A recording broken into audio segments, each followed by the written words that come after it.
I'm working on a character that'll have a corn cob in his mouth.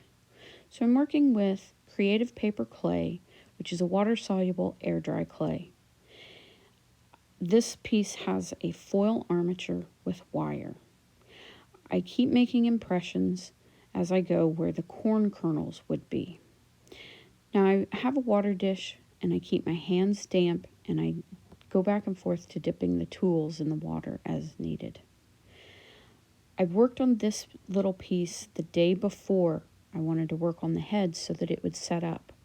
I use a prop, a little stand so that it doesn't have a flat spot on it as it dries. It won't be completely dry at this point, but it'll be dry enough that I can put it in the mouth as I'm sculpting.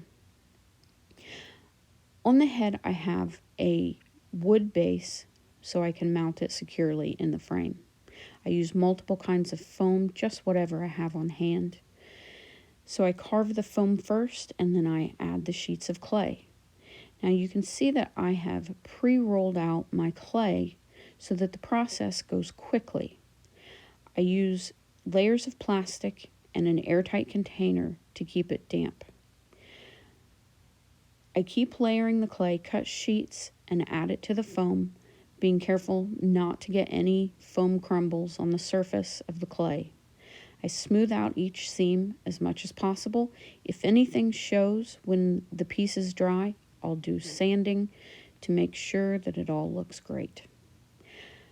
Around the ears, which are a wire mesh so that they're good and posable, I keep in mind not to press the clay too deeply into the mesh. I don't want to see the mesh texture when the piece is dry. This clay has a slight shrink rate, so there may be cracks and imperfections as it dries, which will take, at the layer that I use, about 3 days. I just keep layering clay until I get around to the front where I can add extra lines for expression.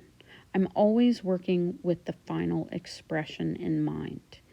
Exactly the mood of the piece, exactly the look and gaze that I want him to have. That way he feels more like a real character with a real personality. This guy is going to be pretty gnarly with lots of texture as far as lines and layers. He has his corn cob now, which is just dry enough to add in. It's not permanently added. I will probably take it out once everything dries and be sure to glue it in place really well. I added the tongue and I'm going to add a tusk.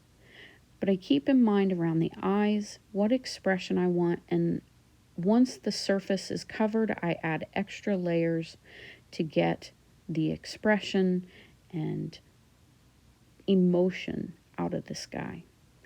I'm happy with how he's looking, but I wanted to add a few more warts, so I used the brush tool to rough the surface a little and add some water and get everything on there so he looks just the way I want.